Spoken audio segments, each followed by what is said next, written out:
You're standing in your kitchen at midnight, holding a glass of water you don't even want, and you're in the middle of absolutely destroying someone in an argument. Except they're not here. Nobody's here. It's just you, the glass, and the most articulate version of yourself, the one that only seems to exist when there's no one around to hear it. And that version of you is incredible. They never stumble. They never forget the important part. They never get emotional at the wrong moment. They deliver every line like it was written by someone who had 3 days to think about it. Which it was, because you've been running this conversation since Tuesday. If you do this, and I know you do because everyone does this, your brain is running one of the most sophisticated programs evolution ever built, and nobody ever explained to you what it's actually for. Let's talk about what's really happening. Your brain has a system called the default mode network. Think of it as the app that opens when every other app is closed. You're not focused on work, not watching anything, not talking to anyone, so your brain goes, "Great, free time. Let me run some simulations." And the simulations it chooses to run are almost always social. Why? Because for most of human history, the most dangerous thing in your environment wasn't a predator, it was a person. Saying the wrong thing to the wrong person at the wrong time could get you exiled from your tribe, and exile meant death. So your brain evolved to rehearse social scenarios obsessively. You're not overthinking, you're running survival software that's just slightly outdated. But here's what makes this fascinating. The person you're arguing with in your head isn't actually that person. Think about it. When you rehearse a conversation with your boss always responds exactly the way you need them to. They say the thing that sets up your perfect comeback. They react in a way that makes your argument land. They play their role perfectly. Because you wrote their lines too. You're not preparing for a conversation with a real person.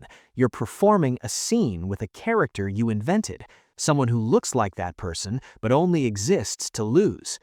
And that's why real conversations never feel as satisfying as the ones in your head. Real people don't follow scripts. They interrupt. They change the subject. They say something you didn't expect, and suddenly all those perfect responses you rehearsed don't fit anymore. So you go home and rehearse what you should have said. Which means you're not even practicing for next time. You're editing last time, like a director who can't stop tweaking a scene that already aired. Your brain is running a director's cut of your life, and you're the only one who will ever see it. Now here's the question. Why can't you stop? Because these rehearsals feel like they're doing something. Every time you find the perfect response, your brain gives you a small reward, a tiny hit of satisfaction, as if you actually said it, as if the other person actually heard it, as if something actually resolved. But nothing resolved. Your brain just gave you a trailer for a movie it has no intention of releasing. And you keep watching the trailer because it feels so good. But here's what nobody asks. What are you actually rehearsing for? If every rehearsal is a defense, you're expecting an attack. If every rehearsal is an explanation, you believe you're being misunderstood. If every rehearsal ends with someone finally getting it, you feel invisible in your actual life. The script you write at 2 a.m. is a confession.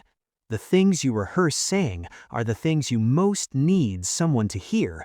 And the reason you rehearse them instead of saying them is because somewhere, probably very early, you learned that saying them out loud doesn't work.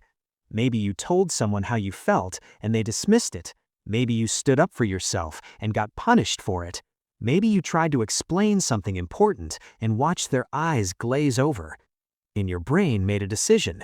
Real audiences can't be trusted. So it built you a private theater where you always get a standing ovation, and you've been performing there ever since. If that hit you the way I think it did, subscribe, like this video, and send it to the person you thought of the moment this started, because they need to hear that someone finally gets it. Now, before you think this means you're broken, let me stop you. This ability to model other people's responses, to predict reactions, to construct entire social scenarios in your head, this is empathy running at full power. This is emotional intelligence doing overtime. Most people can barely figure out what someone else is feeling. You're writing their entire dialogue in real time. The problem isn't that you have this ability.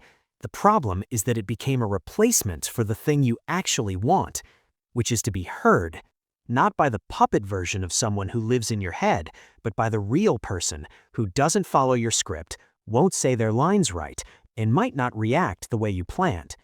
That conversation, the real one, the imperfect one where you lose your place, say too many times, and forget the devastating line you had ready, that's the one that actually changes something.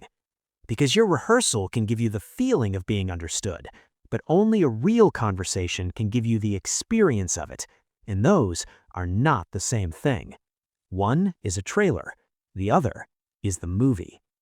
So the next time you're standing in your kitchen at midnight, winning an argument against someone who isn't there, just pause for a second and ask yourself, what am I really trying to say? And who actually needs to hear it? Maybe it's time to stop rehearsing and just say it.